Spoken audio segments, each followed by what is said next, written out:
So how old were we when we met? Do you remember it? I actually kind of do remember it, and it's funny because we met out of my pure selfishness, essentially. I mean, Yeah, how old were we? we were 3 or 4 in that range. I mean, that's young all children. you know. That's all you. I have young children. That's how they are. Yep, absolutely. And you just have to be like my daughter's 5, so she's older than we were, and over have to be like, there's other people. There's other people. There's other people. Yeah. There's other people. It's an interesting thing. I was just talking with someone. I do a daily Zoom with some people, and we were talking about. I don't remember what we were talking about, but in Judaism, we basically say every morning, love your fellow man as yourself. And this person asked this question, do I have to love anti-Semites? Do I have to love bad people? And my answer is yes, you do have to love them. And don't conflate love and compassion with kindness. I want to say kindness because to treat a bad person poorly can be out of kindness. Like with children, if your kid wants to eat candy all day, you have to tell them no, and they're going to be upset and they're going to cry, but that is kindness. So sometimes kindness is being, telling someone a hard truth or something like that.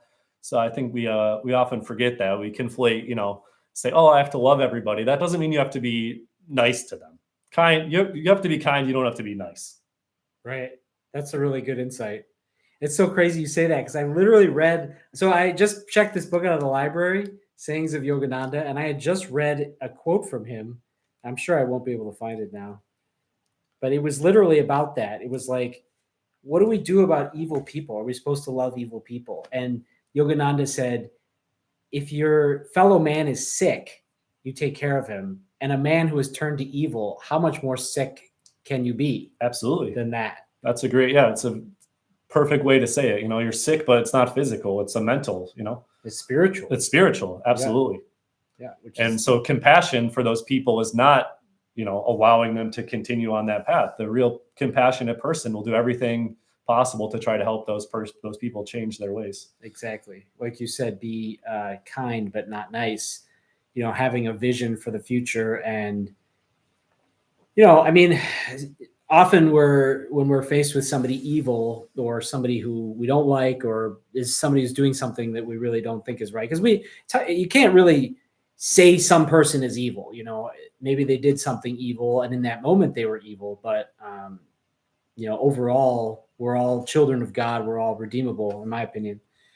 But, when they're doing the thing, I think there's a big belief or desire definitely from people to react really strongly. And sometimes that's correct. But I think one of the things I learned from Taoism is that he says, I know the power of non-action. And because what I really, I finally understand that I've read it over and over 15 years that I've read the Tao Te Ching. The power of non-action, what it really is about is avoiding taking action when you don't really know what the right thing to do is, or maybe it's not your place to be involved. And that's when it really makes sense to take no action. And there's a great faith there that, God is going to right this wrong ultimately. I definitely believe that to be true. It's very difficult to do as well. It's not easy to not take action sometimes. At least for me in my personal life, sometimes. And I feel like I've been working on that. Like, if you're at work or you think about, just saying something or you say, I don't need to do that. There's no reason for that. You know what I mean? Yeah, I do the same thing. Yeah. My definitely family life. That's one of the big challenges is it's like in the past, I would be critical of my family members, but it doesn't make sense to say the comment that's like, well, I wish you would do this, or I wish you acted like this, or why are you like this all the time, or whatever. And even if you're right, it doesn't improve the situation. Absolutely. To point out someone's flaws over and over. Yeah. And I find, honestly, again, in my personal life, it's much harder to do that with the people close to me. Like if there's a stranger on the street and I think that's probably just because I care so much more about the people close to me. And that's kind of ironic that you care more about them, so you're more inclined to maybe treat them badly. But for me, it's much more difficult, like, with my wife or my parents or something, to kind of let go of those things. And I'm not sure why that is, but I've definitely noticed that, you know, if it's a stranger that, well, I was going to say a stranger that cuts me off in traffic, but that's my other, I've just decided anger is a very negative character trait, and I'm trying to like release it as much as possible. But man, when I'm driving, I get so angry when I'm driving. And I think it's a fight or flight thing, which I think I've mentioned in chat before.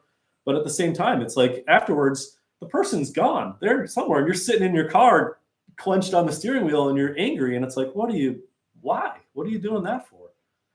And, but in general, that tangent aside, people that are just random people, it's much easier for me to just act kindly to them than the people that are close to me. And I'm not sure what that is, but it's something that I've noticed, and I'm curious if other people feel that way as well. Oh yeah, definitely a pattern that I've seen in people very close to me. Their family members treat them way worse than they treat strangers. And yeah, I think it makes sense. The first thing that pops into my head, the reason is because it's so much more important to you. Like your relationship with this person, and not being run over or not having them do a particular thing carries so much emotional weight that you're like, well, I can't not like tell them this, because then they're going to continue to do it, and that's going to make it worse and worse and worse. Versus with a stranger, whatever they do doesn't really affect you, right? Yeah. It's funny what you just said about driving. The reason I think you get so mad is, like you said, it's fight or flight. It's like my life is in jeopardy situation. So that's why, again, it's like a very important thing to you ultimately, even if you don't understand it. It's kind of like a reptilian brain reaction, right? Absolutely. For sure it is, I feel. And then the idea that came to me, and this is something that I'm doing in my life, you know, I do a lot of meditation and prayer and reading spiritual texts. And I just am in this state now where it's faith. Like you just have to have the faith that the guy's not going to hit you with his car, or the faith that your, you know, family member is going to ultimately do the right thing, as opposed to continuing to do the negative thing. And even if they do the negative thing, maybe it's your job to endure it and, you know, still love them, right? Like that's like the challenge. I think it also becomes easier with practice. It's not only that you need to have faith that bad things won't happen, because they are going to happen regardless. You also need to have faith that when bad things happen, it happened for a reason, or there's some ultimate purpose that you're meant to see out of that, or something that you can improve yourself using that. I think that when bad things happen, it's, you know, it's easy to say it's an opportunity, but I think it really is. It's you know, they say God doesn't give you anything that you can't handle. So if God gives you something and some difficulty in your life, that's meant to be an obstacle that you're capable of overcoming and that you can overcome it. And I think if you have that attitude, it becomes a lot easier to actually overcome those things when they're thrown at you. Totally. Yeah, that's definitely something that I've been telling myself. And then also on top of that, it's like God doesn't give you anything you can't handle. And then also often, at least for me, I would get upset about things that are silly.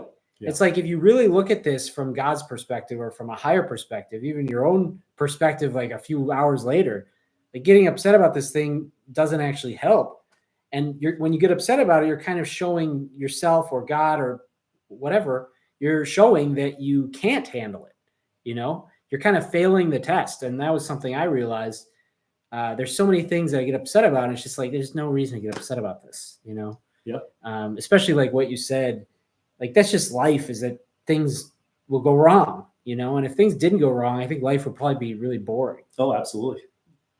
But it's easy to say, you know, you look at people around you and you say, oh, this person has it so easy, or this person has it so hard. And, you know, I think that God... 333, I just saw it. There it is. I think that, you know, just if you look at someone and you say, why is their life so much easier than mine? Instead of saying that, just say, you know, God is looking for more from me, and thinks that I can handle this. So that's why I'm in this situation. Right. Yeah, that was a good tangent off our first question. We didn't make it through the answer at all, because we just... Oh yeah, what was the question again? We could do this a lot, I think. What was the question? Oh, the question was, how did we meet? Oh yeah. And you said, you know, you did it in a selfish way, and that sent us off. Yeah. Which is great. You know, Yale and I could probably pontificate about this stuff for a long time. So that's good for... We're gonna have to have you back on the show, I think. Absolutely. Yeah. not often that we get to be in the same room either. It's Because been probably years since we've seen each other. Yeah. I feel like you came. Was it last year or the year before? You came over for a minute, but it wasn't. I think it very was long. the year before. I think. Yeah. I'm trying to remember where I was working at the time because that'll kind of tell me. But It was I think you lived in your house. Anyways, yeah, we live about 8 hours away from each other by driving, so it's great to be able to be in the same room and to talk about this stuff. That I want to get to those questions. So, but we got to get through the first one, which is how did we meet? So we were four. We said that, but what were the circumstances? You got to tell them. So essentially, we were both out with our fathers, and we met in a park. I was playing in the park, and I looked over, and I saw this guy over there, and he's playing with a rabbit, a pet rabbit. And I thought, wow, what a cool rabbit. I want to be friends with that rabbit. So I went over with my dad, and they introduced each other, and we introduced each other. And honestly, I don't remember much more. I feel like I do remember that. Maybe it's just I've told the story so many times that I remember that have implanted the memory. I don't have a lot of other memories of being that young, except maybe a couple things. But I mean, from that point on, we were pretty much, best friends. That was the start of it all. And then we didn't go to junior high together. Oh, we did. We went to junior high together. We didn't go to high school together. We didn't go to elementary school. We didn't go to elementary school which together. is when we met. We were still in elementary school for another 4 years. I mean, we were before elementary school, I think. We were maybe just started. Yeah. But yeah, I mean, I think most people, their childhood friends are all people they met in school, and we met completely. I mean, the universe put us together is absolutely what it was. The universe gave me parents crazy enough to give me a pet rabbit, and double crazy enough to let me take the pet rabbit to the public park. Yeah. And it would ride on the back of the dashboard, I remember, in the window. I remember a lady followed us once because she said, "Is that a real rabbit?" And we were like, "Yeah, it is a real rabbit." Yeah. Pretty sure his name was Roger. No, it was Roger E. Roger E. Roger E. And I remember it's because you said you didn't want him to be confused with Roger Rabbit. But yeah, you still chose Roger, or I'm sorry, Roger E. You could have gone with any other name and not been confused. But man, you have more solid memories from this than I do. Yeah, I mean, these were. I definitely remember meeting you, but I don't remember much else. I feel like, I get memories only in reaction to things. Like being here. I have another memory. Like every time I turn my head, it actually kind of wore off. It was happening for the first week. Now that I've been here for longer than a week, it's not happening as much. I'm like, I need it back. Because I love these flashes of being 8 years old. Yeah. I had one of those definitely because I drove right after work. I stopped at my parents' house and I picked up a desk chair. And then I drove from my parents' house to here, which is a drive I've done, thousands of times probably, but not in many, many, many years. Right. And so that was just kind of a blast from the past. Interesting to, reminisce and think about driving over here, how many times we've done that. And it's really interesting. This was the hangout house. We went to my house sometimes, but most of the time, will this jog a memory? Do you remember shooting foam darts at a big sheet in the front of the house with chocolate syrup on it to mark where the darts were hitting? Very vaguely. Very vaguely. Yeah, I have a lot of, I don't know if it's because coming here was wasn't exotic, but my parents wouldn't let me do a lot of the stuff that we did here. So it was very, for me, it was super exciting and kind of burned those memories into my head. Yeah, for me, that's probably why I've realized how lucky I was to have the childhood that I had. I'm like I was telling my wife about it, these memories that I have are because basically every single day after school, I would have a bunch of friends over. Mm-hmm. And I had a generic memory of being hey, you want to come over after school? And then being yeah. And it's how fun and awesome is that? I don't know if that happens anymore. I know it doesn't happen as an adult. I mean, it happens once in a while. Yeah, what are we doing right now? Right. I just got out of work. But this is unusual. This is unusual. Yeah, it is unusual. Back then, it was every day. It was you want to come over again? Yeah. And then maybe 1 out of 5 times it'd be oh, I can't come over tonight. It's oh no, what? No. It's just so fun.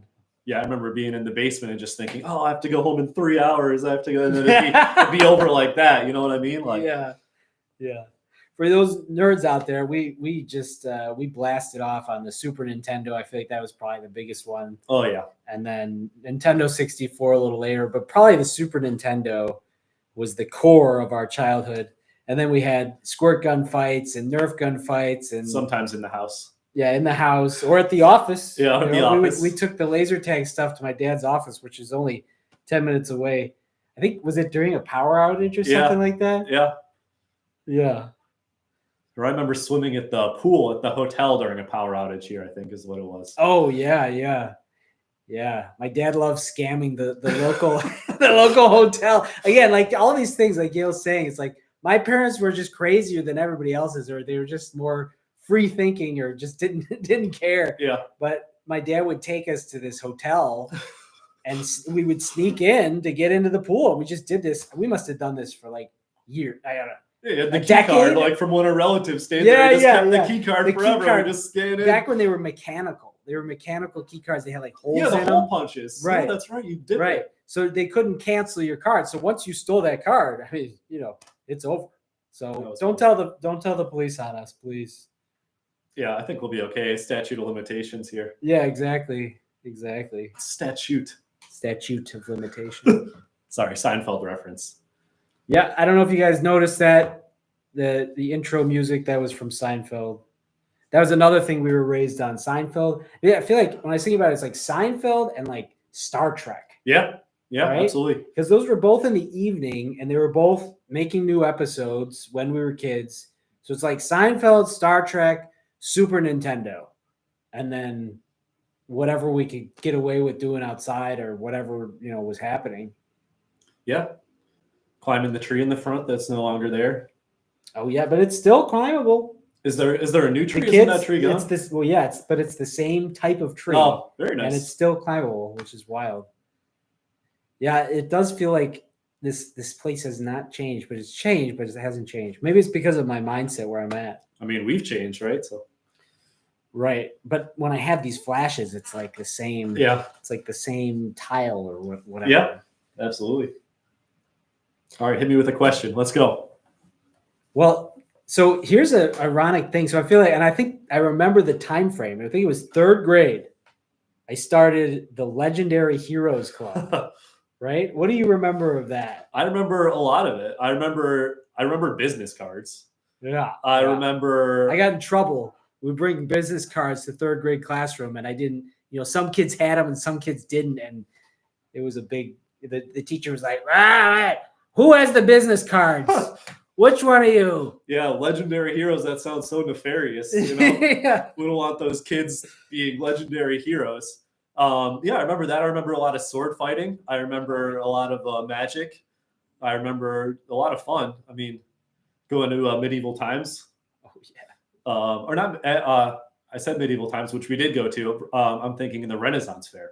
Oh yeah. Picking up some wooden swords at the Renaissance Fair. Yeah, we have some good photos from that. Yeah, absolutely. I actually have one in my basement right now. Both of us with the. We don't have the swords, but we're sitting at like a bar with a big thing of Coke. And yeah, it was really, really fun. And yeah, I mean, we were the original legendary heroes. Yeah. I feel like that's what I feel like I'm doing now with Way of Service. Is like I'm trying to be a hero. I'm trying to save the world. And it's like I was joking, but I'm not really joking. I feel like we were training for this. Yeah. And then we were always our characters or whatever we were. You were always the white mage, like every time. You know what I mean? And that's still the path that you're on. It's the healer, the magic user. And it's such a trope in video games, but that was just always what you were drawn to, Yes. And in the yugas, they say Dwarpa Yuga, that's the yuga we're in after Kali Yuga, is all about magic. And the reason that we don't find technology from the previous Dwarpa Yuga, which happened from 3300 BC until like 700 BC, during that period, humanity was focused on using magic to meet their needs. And now we scoff at this idea.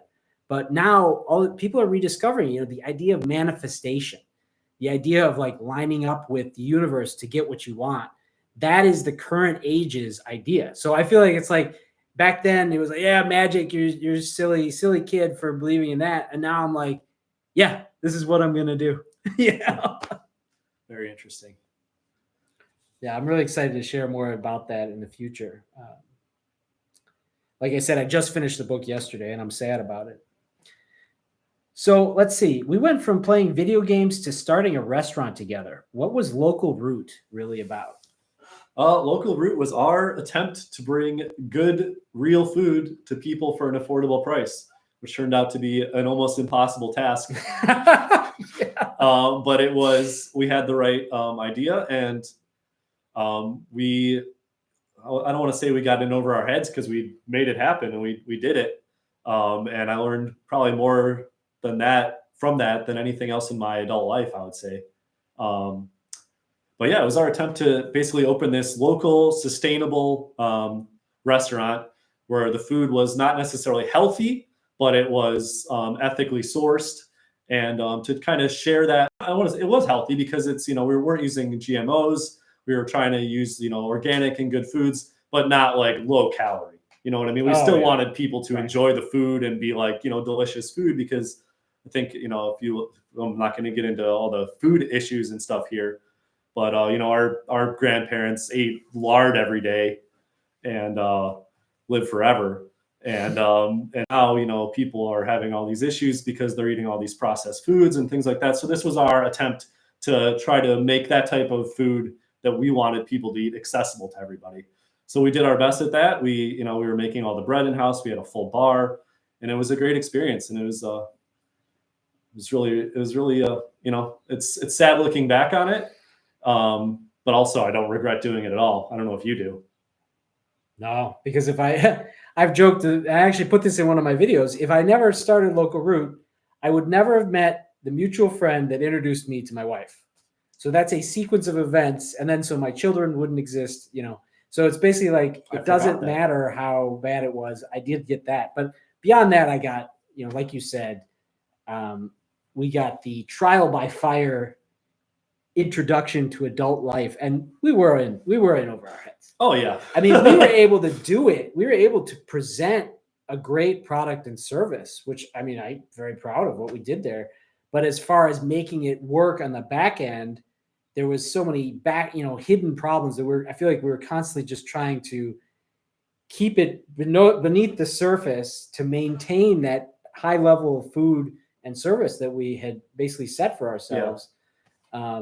And that's the part maybe where we were over our heads, and there's all sorts of things that happen. And I guess the way I look at it now is like, it was supposed to happen that way because that's how the universe works. And also, I mean, I don't think either one of us would want to be currently working there still. Well, I mean, that's the thing, it was a lot of work for all of us. And so we were making essentially big sacrifices. And while we were giving something back, I don't think it was sustainable for us to keep working that hard. I don't think we would have been able to keep it up. And I think that if we are going to be making such a big sacrifice of all that much time, that there's something, more impactful that we can, like we're doing now, or like you're doing now. The goal of Local Root was to help people, but it was killing us, and it was helping people, but not that much, I mean, it was the right idea. But we could use our time for something better, I think. Yeah. And so I'm glad that it's gone. It probably wouldn't have survived COVID even if we had kept it going. But there's only so many 80-hour weeks you can put in, and you have kids now. It was our whole lives. You know what I mean? That was what we did. And for me personally, there's too much to life to just be stuck doing one thing like that. Yeah. Yeah. Like I said, I don't think we'd want to be working there not because it was like bad or whatever, but I just feel like being dedicated to food service wasn't my calling. And I've realized that now. Funny enough, I've created the way of service, right? So I was aligned with service, and I really do feel passionate about like customer service and the art of hospitality. I still love those two things. but I want to integrate them into a more holistic thing, a more holistic vision, which is what the way of service is, and then probably get back to my original idea, which is magic, which is, magic, which is spirituality, really. And what's funny is in the yugas, I mentioned magic is the current yuga, the current age, but magic is like a phantom of what ultimately happens in humanity is awakening to God and to God's presence in all things. So magic is like a lesser understanding of God's permeance. The other way to put magic is energy, right? So Dwapara Yuga is the energy age. And so as soon as it came, we learned E equals MC squared. That was like the first thing that happened after the transition period from Kali Yuga. And so now we're learning how to use energy. And what we're learning, this ties back to local root and not wanting to be bogged down by keeping track of food in the fridge, for example. That's more of a Kali Yuga thing. Like that's material understanding, which is the previous age. And this age is about energy. And in that age, we don't worry about the material. And as we ascend in this age, I believe we will continue to worry less and less about our material needs and be entering into, again, awareness of energy and how it works. And then that progresses up into the awareness of the nature of reality. And that progresses into an understanding of God. Yeah, and I think there's a lot of evidence that shows that we are moving in that direction, which we briefly discussed last week. Yeah, exactly. Yeah. And that's because I was talking about that book as one of the things I was pushing on. The idea that we're in this ascending age and we're in an age that's not the dark age. And what that means is, I think it's radical. I almost want to put it next to the title of the show. It's like the way of service and the yugas, or the way of service in the ascending age. Like it radically changes everything. One of the biggest things is people are really afraid to have children. People think that things are getting worse in the world. And they're like, I can't bring children into this world. And so if I can make this point, prove this point, I can counter that argument and say, actually, your children are going to enjoy an even better life than you. That's something that a lot of people have lost hope of. But I think that we can restore. Yeah. Hey, Susan says, hi, Yale. Hi, Susan. Thanks for the chat, Susan. We don't know if anybody's watching. This replay is going to be one for the ages, though. Absolutely. So I'm glad you're here, Susan. Welcome to the chat. I really love this idea of the ascending age. In Judaism, we have this idea that, the Messiah is still going to come, but he won't come until the world is in the right place. And so that's why we're always trying to move towards that.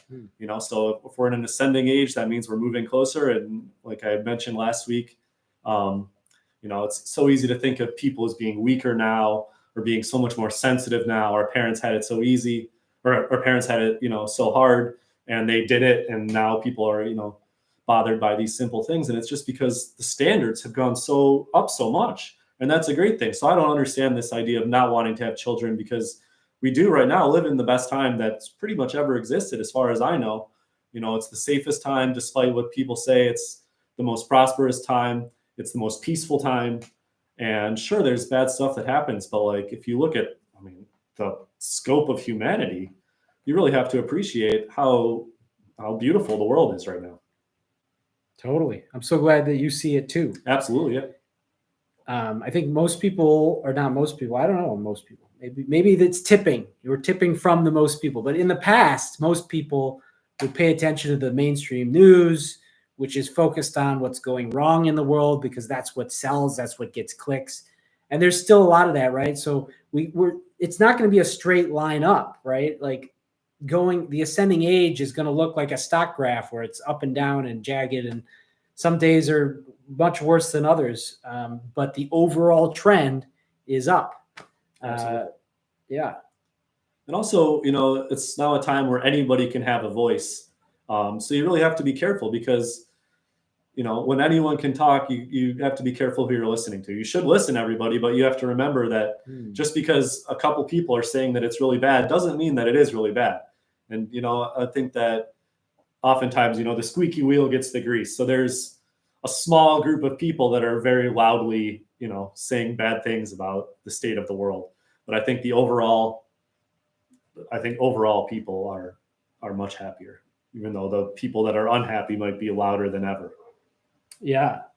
Yeah. And that's a great example of the idea, when people see things going wrong in the world, they're like, are we really in an ascending age?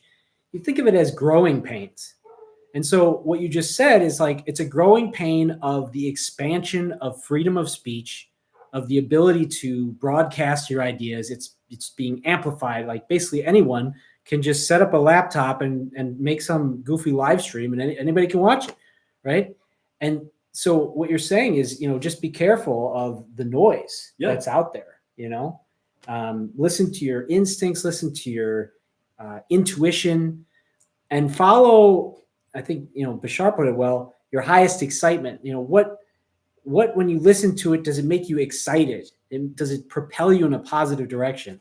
Because if you're listening to it and it makes you feel worse, the energy age is going to teach you that that's going to bring you the negative things that you're afraid of. That's just the way that it works. And we're learning that now. We used to think the world was material and predetermined, and it doesn't matter what you think.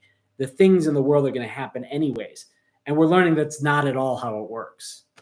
Yeah, very, very interesting. Yeah. Well, I'm glad you think so. I certainly think so. So this is the question I asked earlier, but maybe I want to hear more about it. So because I think, we did Local Root together for 4 years, so we were very close. And then Local Root was over. We kind of went our own separate paths. So when that chapter closed, where did your path lead? And how did you end up in the Way of Service live stream chat? So after Local Root closed, I basically decided I wanted to take a step back from, I guess I learned a lot about myself from Local Root, and I learned that I don't necessarily like telling other people what to do. And my career path had been going through, food service. So I basically took a step back and I said, I don't want to manage people anymore. I just want to go into work and do the best job that I can at, cooking food. And I don't want to, I'm happy to help everyone, but I don't want to be a boss. I don't want to do any of that stuff anymore. But, I did that for a long time, and I feel like I was looking for my work to fulfill me. And that's part of the reason that it's just not going to. And, we grew up in a time where they said, oh, do what you love and you'll be fulfilled. And I did what I love, and I wasn't feeling fulfilled. And then I started to love it less and less. And, I think that's really what brought me back to this kind of spirituality, is that it's just like you feel like you're missing something, and work isn't going to do it for you, and my friends are far away, and so I think that that's kind of what brought me back to my spiritual roots. And then kind of out of nowhere, I heard about the live stream that you were going to do, and we had been, I should say this because I mentioned I was Jewish, but also I have somewhat of a mixed spiritual arts background as well, because this was before Local Root, but we both, in our probably early 20s, were really looking into Buddhism and Eastern religion and trying to go out there and be good people. And we both kind of fell off that. You know what I mean? It was us being young and knowing that that's what we had to do, but it's just the world is so complex and there's so much out there that at least I strayed personally from that path.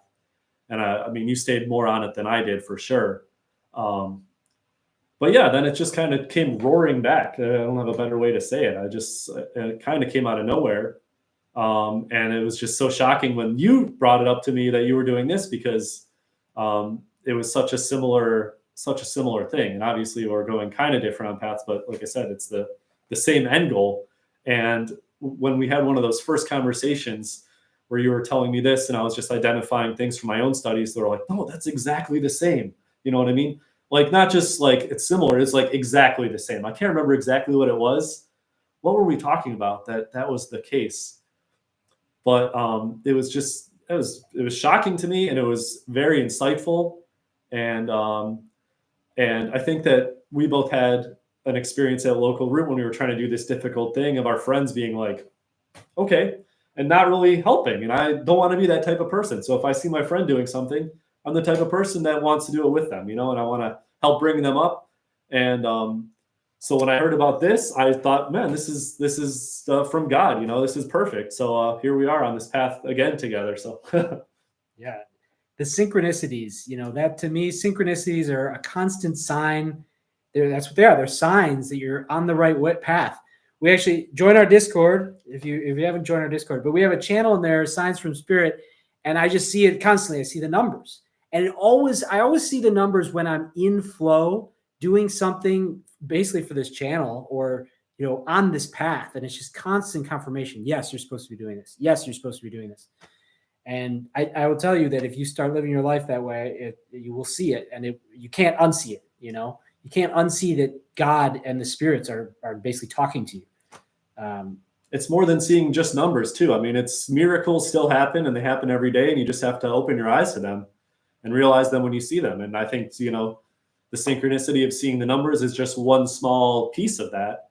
And once you start to see that, you'll start to see bigger and bigger and bigger things. But, it really is, we live in a miraculous world. So it's important to pay attention to those things, and but noticing the numbers is one of the first steps of training your mind to be able to see those miraculous things that happen every day all around us. And we become so accustomed to just ignoring them, Yeah. Like the fact that we exist itself is a miracle, and people take that for granted. And, you start training yourself to pay attention to the little things, and slowly you'll start to see the big things as well.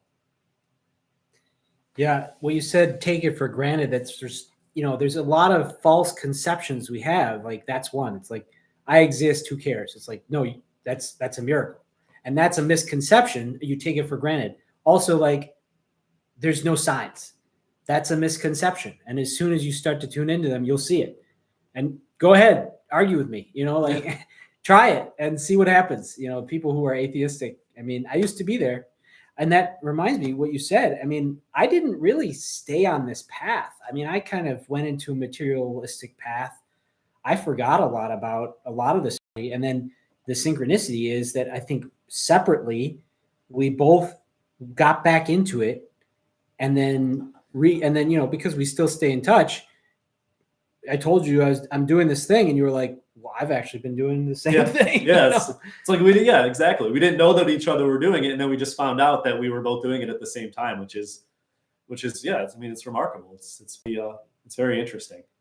Yeah. So our paths are definitely intertwined. That's what that tells me. Exactly. And like you said, I think God made it so that you were there at the park on that day. Yeah, it's not like chance. No, it's not chance. Yeah, I agree. So you've been studying Judaism. I know you sent me a link to Chabad.org, right? Yeah. Chabad.org. And there was you mentioned earlier in our conversation today, you're like, well, we can't know what the afterlife is like. But I actually disagree, because I feel like we have all these near-death experiences. And one of the great synchronicities was I was talking about on a live stream, months ago. This is what and then you read me a quote from that site that basically described exactly the life review. And for those of you who don't know what I'm talking about, the near-death experiencer interviews, almost all of them have this experience of a life review. And then the way that it works is that the person experiences their life again, but through the eyes and emotions of all the people that they affected, all the ripple effects of their actions and decisions in their life. And then you read me a quote from the website that basically said that that's what it is. That's exactly what it is. In Judaism, the concept of heaven, well, I should say the concept of hell is much different. You don't go to a place where you're burning. But what hell is if you're a bad person, you basically relive your life and you see the ripple effect of your actions and how it affects everybody, but amplified. So, you see it in the truest form. So every time you're hurting somebody, you have to basically relive through that. You review your whole life. And the things that you did good are very pleasurable, and the things that you did badly are extremely painful. But this doesn't last forever. And ultimately, in Judaism, everyone goes to heaven eventually.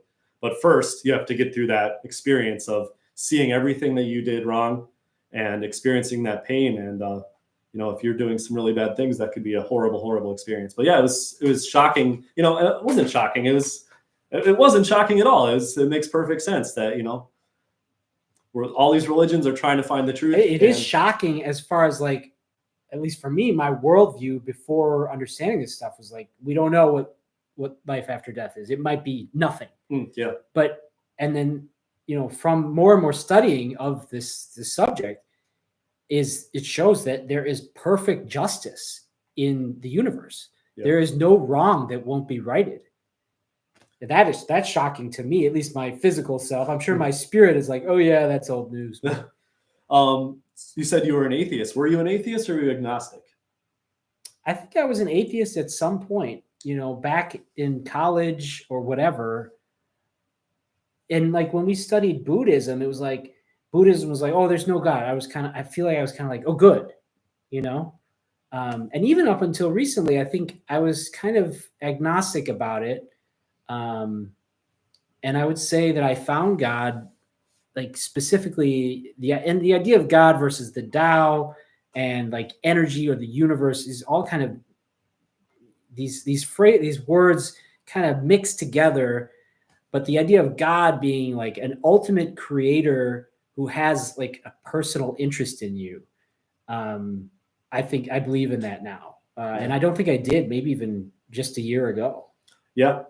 I think that I was also probably an atheist when I was very young, but once I started, just being able to think deeply about things, it didn't make a lot of sense to me that, I've heard people make the case, and I think I said this I'll make my point here about belief in God is the smallest leap of faith, which is just my concept. It's like, you can either believe that we literally came from nowhere, doesn't make any sense, or that something created us. So to me, it's much easier to the very small leap of faith to say, oh, we were created by something.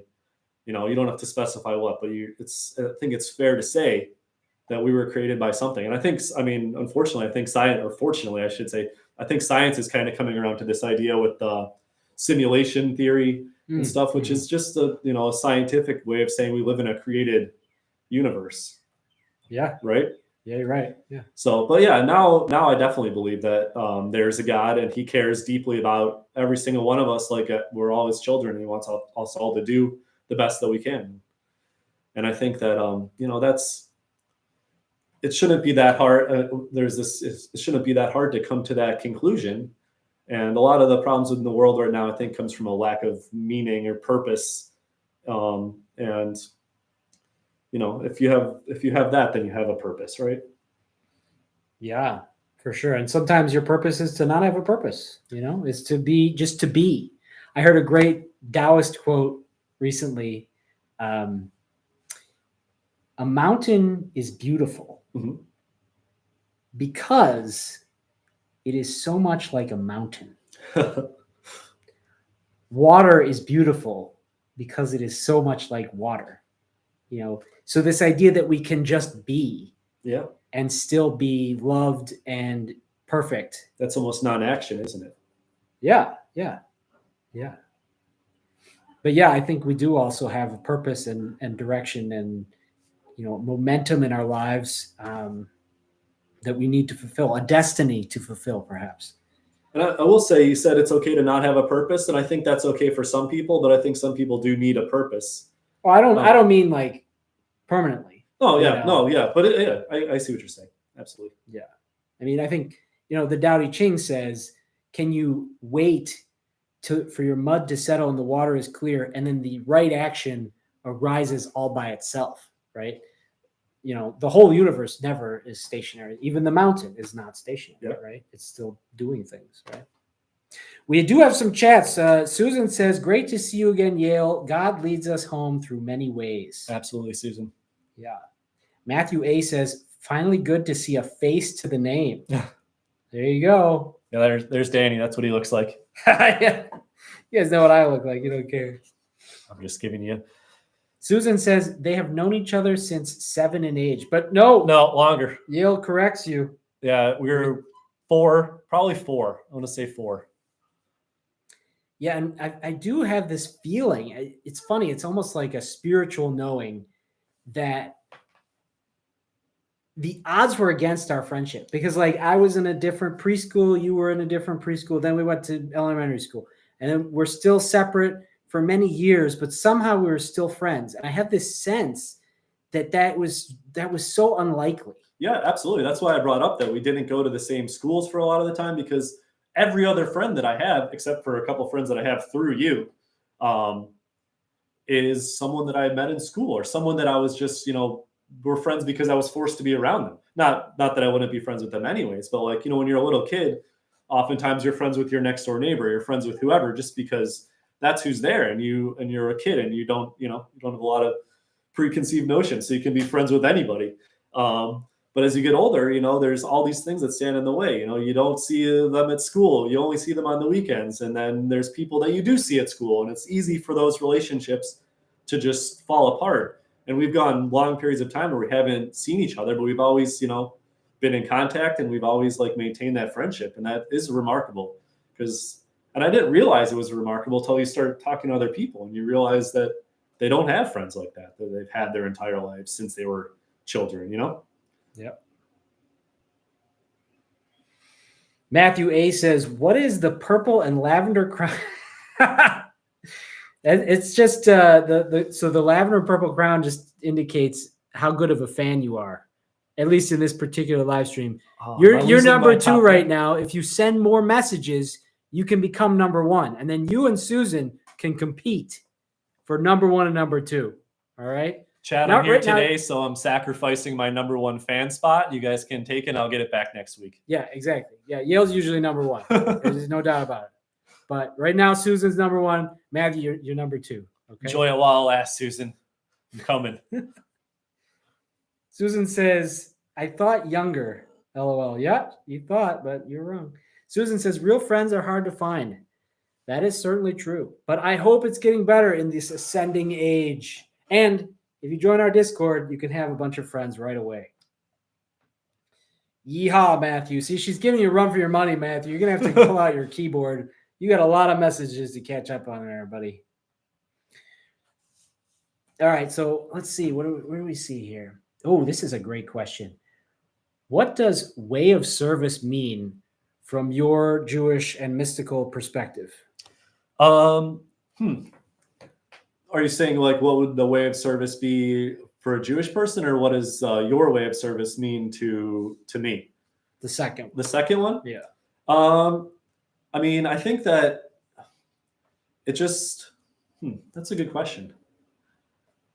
What does it mean to me? I mean, I think it means the same thing that it means to you. I think that it's just in Judaism, we don't proselytize, so we're not trying to convert anybody to Judaism. So when you see someone on a path that's for enlightenment, you just say, great, and we don't proselytize because we don't want other people to, find God and do all these things. We just do it differently, and people are welcome to join, but we don't go out of our way to like bring people in, if that makes sense. So when I see you doing something like this, I just think, great. Like that's the best thing that's what I want all my friends to be doing. It's just one person doing it. I wish everyone was doing it. And I mean, I think that's really it, but I'm glad you're doing it. And we have like the 7 Noahide laws. So like the Jews have basically not rules for everyone else, but like, there's the commandments, and then there's Noahide laws, and it's like that's for the rest of society. So like non-Jews don't have to keep kosher, they don't have to do anything, but they need to not kill, they need to not steal. It's basically the 10 commandments with a couple other things in there. And so when I see someone else on a path like this, I just think it's great, and I also I love what I can learn from it, because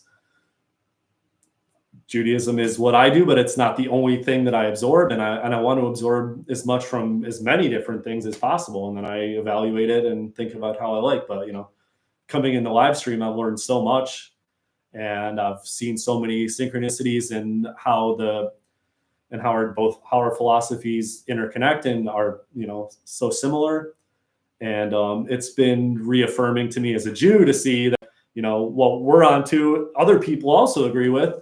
And I hope that it's been the same thing for you to see like, oh, like, I'm on this path, and you look at another religion and they're like, yeah, that's right. And it's so rare for, 2 religions to be like, oh, you're right. But I mean, that's what it is. And so it's been great for me to kind of get that confirmation that I'm on the right path, and that we're both on the right path, I think. Yeah. I mean, just for me, the idea of service, I mean, obviously this is a topic I'm passionate about, but I feel like I can sum it up very easily. You know, Jesus has a quote. There was someone came to him and said, "What do I do? What am I supposed to do?" And he said, "Love God with all your heart and love thy neighbor as yourself." Those are the two commandments. And in every single spiritual tradition, it's, you know, get to know and love God and treat people the very best way that you can, right? So that's the way of service. And if you have, we were talking about purpose, I feel like that's the purpose in your life, is to, whatever it is that you're inspired to do it in the element of service, you know, oriented towards trying to help as many people, or help people as profoundly, even if it's fewer people, as profoundly as you can. Now you're aligned with God, and your purpose will become clear. That's my argument, basically. Purpose and service. Yeah, I mean, yeah.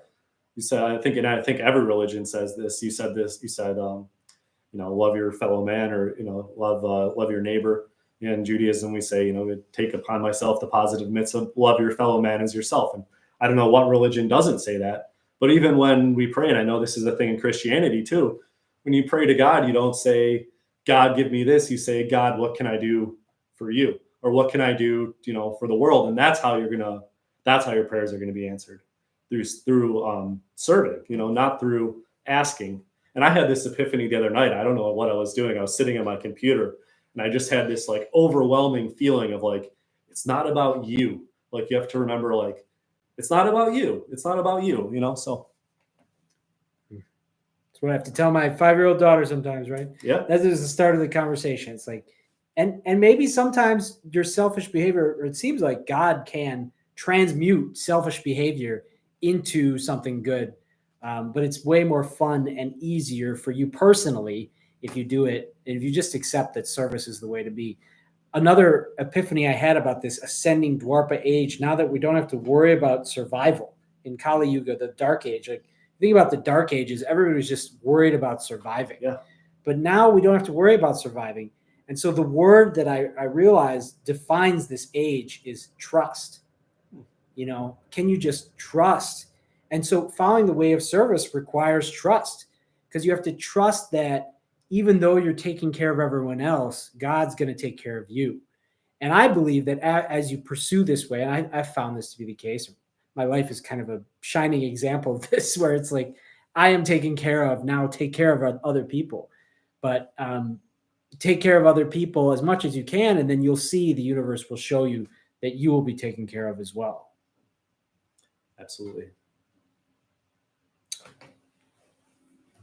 Susan, putting Matthew forever in place number 2, says, way of service to me means giving a helping hand with love in your heart, along with sharing God. Yeah, I mean, the great thing about service is, like, it just shows up in every possible form you can imagine in your life, you know, from just smiling at a stranger, you know, saying a nice word to somebody. And then it becomes, you know, more and more interesting is like having conversations with people that you never expected to have, when you're open, when you're kind of approaching things from a place of love. You know, a great idea or concept that I learned from someone who studied the I Ching. Her name is Carol Anthony, but she was talking about dealing with difficult people, like when you're going to see someone who maybe you don't like. And just like letting go, giving them the grace of letting go of them behaving the way you think they're going to, you know, let them be a blank slate again. And, you know, they don't have expectations in the positive way, but also in the negative way. Don't have negative expectations for people, because what happens is that energy gets them caught up in that energy. And then you start replaying these dynamics that exist over and over that nobody's really enjoying, right? I was listening to an interesting podcast. You said something about, you know, just giving someone a smile or things like that. And the guy was basically saying that the world is built, the reason we all exist today is because of random acts of kindness. And he actually had the opportunity to talk to an AI, like it was a embodied robot that had an AI, and he got to talk to it at the Sphere in Las Vegas. But he said the first time he talked to the AI, he asked the AI like about random acts of kindness, and the AI was like, "It's not important. Like it doesn't do Really? anything." And then he went back and he asked the AI again about it, and the AI basically was, more on his side, saying that it was so important. And I mean, if you think about evolutionary, like how many people exist today because of just pure random acts of kindness, that someone out of the kindness of their heart helps somebody, and now that branches out over time. But it's just an interesting concept that we all exist today because of random acts of kindness. So when you're out there, it's so easy to do, and trust me, if you do random acts of kindness, you'll feel so good afterwards. So you can do it for selfish reasons too. Yeah. And I also make the argument that just acts of kindness, right? Not even random to strangers, but if you can do it with the people close to your life. This just occurred to me. It's like, how many acts of kindness did it take to get married? Right? I mean, that's what it took. Yeah. I just thought of that. Here's a weird question. Let's see. By the way, it's 4:20, and so we've been going for almost an hour and 20 minutes. So I don't know how you feel. Do you have any time limits? Nope. Okay. Yeah, I don't. My only time limit is that maybe my son's going to wake up from his nap, but I think we'll be okay. So yeah, we'll just go until we feel like quitting. So from baking bread to breaking down spiritual truths, how are they connected? How are they connected? Don't expect to get it all at once. I'd say that it's definitely a process. So you're not going to just be able to knead the dough and bake the bread all in one day. You need to, I'd say, especially with spirituality, I don't think you should rush it. You should do what you feel, but you don't need to push. It should just happen naturally. That doesn't apply to bread, but yeah, I think that you have to realize that it's something you need to cultivate, and you need to take the first steps, and then wait for it to kind of bloom. Right. Yeah, that's a really good point. Maybe something I'm starting to take for granted. I practice this stuff, it becomes more ingrained with your life. But I think most people feel like, oh, I should be doing this or I should be doing that.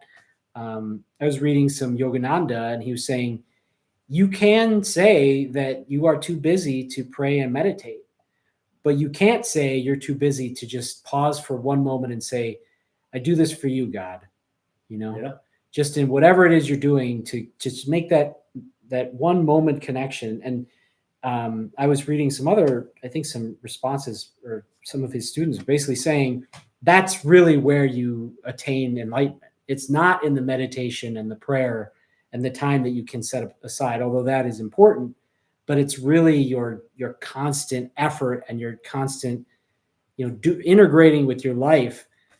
And also, I think the really positive side of that, because maybe that sounds like another burden, but instead of thinking of it as burden, it's like, look at how easy it is to be on the spiritual path. You don't have to change your life. You don't have to force yourself into a particular direction, or, as you said, try to make it happen. Yeah. In whatever way. Yeah. Yeah. And also, I think, a lot of the, ultimately the point is to just, for pretty much anything that happens, you say, thank you, God. But I think a reason for a lot of the prayers and a lot of these things is to just build that, just to cultivate that in yourself. If you're a person that every morning you wake up and you pray, it becomes so much easier to be the type of person that when something good happens, you say, thank you, God, I think. And that's a lot of the purpose of these prayers. I mean, sometimes I think the prayers are, that's a means to the end. It's meant to teach you something. And I think, in Judaism, we have all these different rules, keeping kosher, things like that. And these are, in my mind, these are things that are meant to teach you to be mindful. If you, every time you eat a piece of food, you say a prayer, then in your normal life, that's just constantly on the tip of your tongue. You know what I mean? So I think a lot of these systems, in Buddhism or in whatever it is, the systems are there to help you get to that state of just being naturally praying in a way. You know what I mean? Mm-hmm. And that's enlightenment. I think when you're always in a state of prayer, I think people would say that is no, that's pretty close to enlightenment, or if it's not enlightenment. And so yeah, these are systems that are meant to help you along that path. So if you find that you're, if you go through your whole day and you get to the end of the day and you say, man, I didn't appreciate anything the entire day, then maybe, set an alarm for the morning and try to start your day with a prayer. And then once that becomes habit, you start building these better habits. We're creatures of habit, right? I mean, I know you've talked about that before. So you build good habits through a good prayer routine or whatever it is, and then it starts to come more and more and more naturally. Yeah, that's a really good point. That I didn't think of is, that morning prayer meditation sets the tone and gets you practicing it. So it's like the reason it's so important is because it is that much harder to do it in the rest of your life if you don't take the time that you control. I think 2 times that most people have control over are right when they wake up and right before they go to bed. And that's also when Yogananda recommends meditating. And it's like, this is your chance to really take control of your life and instill in yourself those habits. That's really a good point. Yeah, I mean, it's like going to the gym, but for your soul. You know what I mean? It's, how much easier is it if you've been going to the gym every day? How much easier is it to do, a deadlift or whatever it is you're trying to do? If you go to the gym, it's going to be easier. So and that's kind of the idea behind yoga, is that they do the poses, and then in each pose is, an aspect of God or like a meaning behind it that's trying to connect to your spirit and all that. So I think that's cool too. Very cool. What would 4-year-old you think of the conversation we're having? Oh, I think he'd probably think it was cool. I mean, what would 4-year-old me think? I mean, he'd love the Legendary Heroes talk, and I think he'd like the connection from that to this, because it's still the same thing. Yeah, we're still trying to be legendary heroes. Right. Yeah, I think the 4-year-old me would be like, magic's real? Yeah. Like, right? That's so awesome. Yeah. Maybe it's good that I didn't know it back then, because then I wouldn't have had a normal life at all. I'd just be obsessed with figuring out magic the whole time. 4-year-old me would also look at me and say, "What happened? Why are you all gray?" Yeah.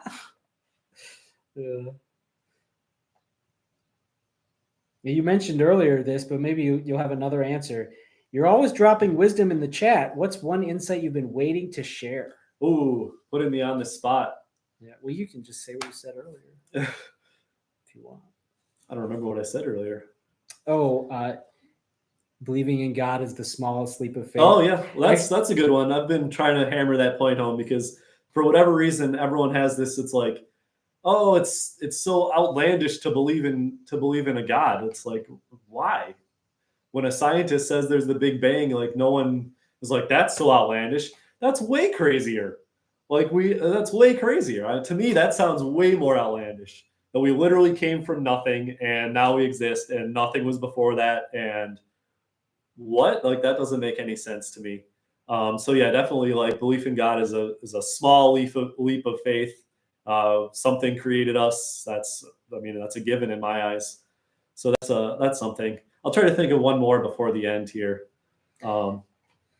Yeah, I was gonna say earlier, because I literally had another synchronicity. I had this conversation yesterday with another friend. Yeah, I talked to him for an hour and a half about all this stuff, and we literally talked about that. And it was like, and it just occurred to me how funny it is, because back in the day, I was like, yeah, Big Bang. But it's like, no, you don't need God, because check it out. There was a Big Bang, right? Yeah. I mean, that's literally their argument. Yeah. They're just like, no, don't worry about God, because Big Bang. Yep. Got it? How about that? Big Bang. Done. Big Bang. You nailed it. That's it. That's all you need. I have another piece of advice. Yeah. My other piece of advice is that this is my personal view. You can't do this path alone. There's no spirituality without other people. And I know, in my time in Buddhism, you hear about these monks going to the cave and meditating for years by themselves. And to me, that seems selfish. And one of the things I've been doing is I've started going back to like a temple every week and just being with like-minded people. and really dedicating that time and like the camaraderie that you feel there. I feel that if people have put that off, that they should go out there and they should try to get involved personally with other people and meet in person and talk about these things, and let this be the catalyst to help you go out and do that. And I think that if you don't find the right thing, because I had bad experience with organized religion at my first temple that I went to when I was young, and my dad made a funny point about this. He's like, we go there and everyone hears about God or whatever, and then everyone goes out in the parking lot and honks at each other and tries to get out of there. And it's like, that's not the right place for us. But the right places do exist. And if you can find like-minded people like we are, and you can sit down with them every week and dedicate time in a group to prayer, I think that's invaluable.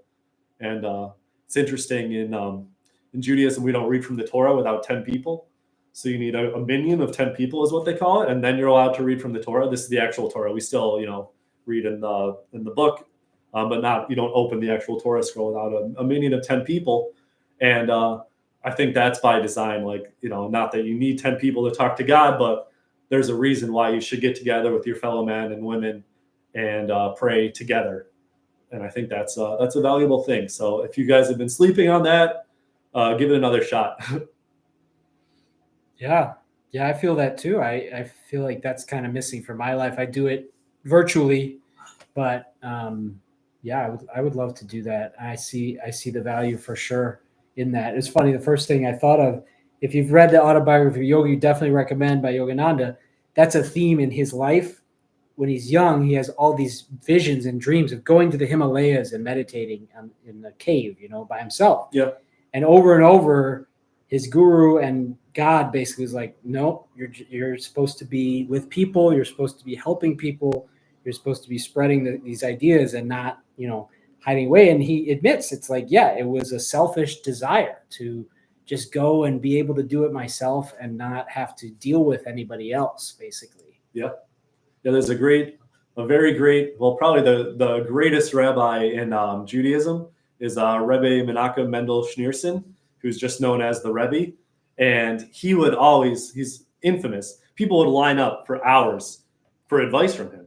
And he would sit there all day and give people advice. And he'd come get advice and he'd give you $1, which were meant to give to charity. So, but I just finished his book as well. I read it in 3 days at work because I'm able to listen, which is really a blessing because I'm able to just absorb myself in whatever I want while I do mindless work all day. But people would come to him for advice. And his advice was always, you need to go where you can help the most amount of people. And you need to go and be with other people. And, these people would want to seclude themselves or do these things. And it was always, no, you don't seclude yourself. Even if you don't want to, you go to where you can do the most good. And he was a very wise man and often gave great advice to these people on how they could really influence the community and these things. And he was a great man. So that advice I think is important, that you can't just go seclude yourself. You need to go where you can help the people. And for someone like the Yogi, it's like, what an amazing person what a tragedy it would be if he went and just went to the Himalayas. You know what I mean? Think of the amount of people that would not have been influenced by him if he had done that. And, there's something to be said for going away and getting your thoughts together, but you don't need to seclude yourself from society for that. It's important to stay in society and make the most difference that you can. Yeah. Sounds like a nice vacation. Yeah. But don't move there. Something you just said made me think of this. And this is something I have, like a barrier in my head that I just, from what you're saying, made me realize. So you think about going to church, and I think a lot of people might think, what am I getting out of it? But maybe it's more about what can you give in this situation, right? Like Absolutely. Maybe you have wisdom to share, or you can do volunteer work or whatever it is, doing it in the spirit of God with other people. I don't know if there's anything better than that. Yeah, absolutely. Yeah, and I mean, you shouldn't be going for what you can get out of it anyways. I mean, that's just not the right attitude. You should be going to see what you can give back, and that's the attitude that we should have. Obviously, that's a lot easier said than done, but yeah, but it's a good reminder if you start feeling like, oh, I don't like that person, or I don't want to deal with it, or whatever. Well, it's not just about you. Yeah, it's not just about you. Yeah, I mean, that's a good point. Sometimes you're met a very difficult person, and you don't want to be around them, but then you just think about it, like, what if everyone's treating this person like that? And then you can start to feel some compassion for that person, and then maybe you can put aside your own discomfort to help that person, make a step forward. And even if it's one step forward, you still did something that could really be influential in that person's life. So you should always do that if you can. Yeah. All right, I only have 2 more questions on the list here. What's your biggest spiritual question right now? My biggest spiritual question. I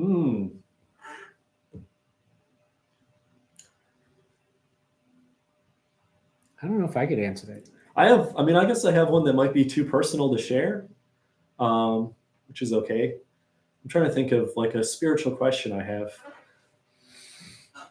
I mean, my biggest spiritual question is, how close really are we in terms of, the vision we have, not in terms of how close are we to what it actually is, but how close are, it'll be interesting to see if we get to see how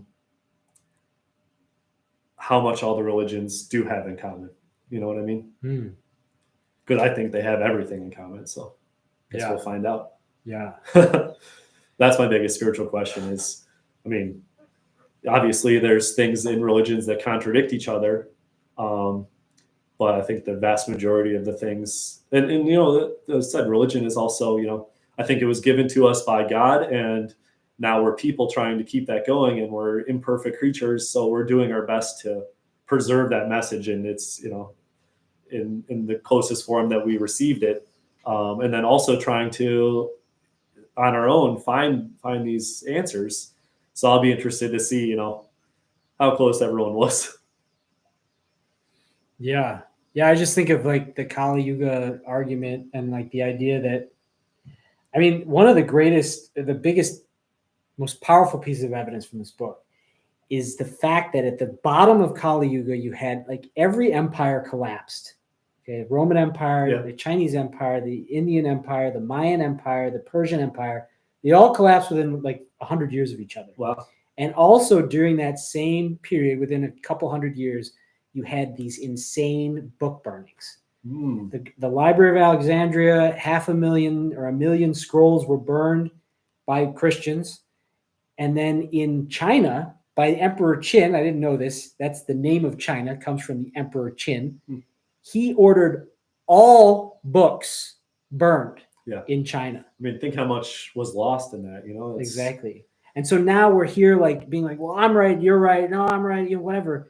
But it's because we're coming out of this extremely ignorant age where we have to rediscover these truths. I'd be interested to sit down with you at some point and kind of compare these timelines, because we, obviously, in Judaism goes back a long way too. And they have basically, they believe that in the biblical times, we were more capable of doing magic back then and things like that. We were, yeah, that's in this book. So, and even there was a disease, like a skin condition that people would get called Shiraz, something like that. I can't remember the actual name of it, but it's because we were so spiritual that like you get this skin condition if you were a bad person and all this stuff. So I'd just be interested to see how the timelines kind of overlap with each other. So we should look at that at some point. Yeah, well, that I can tell you really fast. That's the argument they make. That basically, so we're in Dwarpa Yuga, which is right outside of Kali Yuga. The previous Dwarpa Yuga was from 3300 BC to 700 BC. And their argument is that basically in that time period, man's ability to do magic was fading and fading and fading and fading until you get to 700 BC. And then you basically have no ability to do magic anymore, but they're pretending. And that's why for the next, during Kali Yuga, when people couldn't do magic, this is the average person. I think, highly ascended masters, like Jesus, for example, this whole story is about doing magic, or even above that, basically doing the will of God, which is what I think magic comes from. Yeah.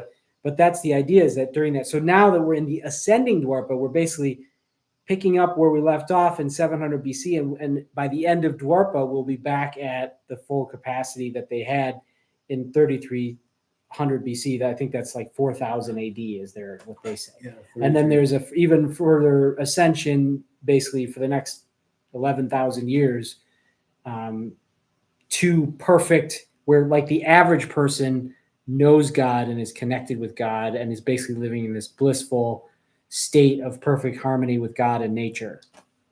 And then their argument is that it does the cycle again. And then I think there's a lot of cycles overlaps, and it's related to astronomy and like where the stars and the sun is. Very interesting stuff. Obviously, I just read that book. So Yeah. I'd be interested to see. So Moshe Rabbeinu, which is Moses,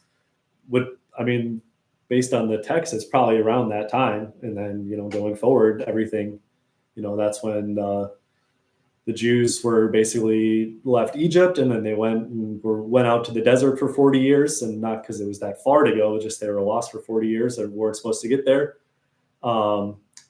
And then, that was when Moses hit the rock and all this stuff. So there was magic happening then. And obviously Moses is, in the Jewish opinion, is the greatest prophet.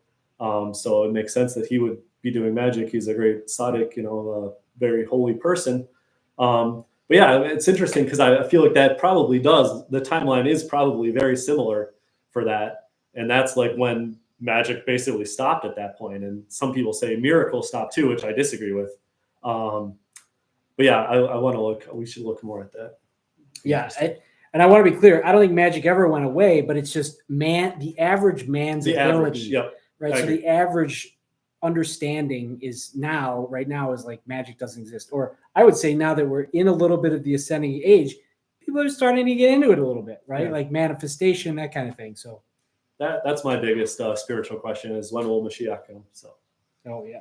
Yeah. There we go. What does the future hold? What is the purpose of everything? That's probably my big question. It's like, why does it all exist? Yogananda says it's, or I guess the Hindus say it's Leela, which is God's play. Yep. It's like God's show. It's the thing that he did to keep himself interested in existence. We believe the exact same thing.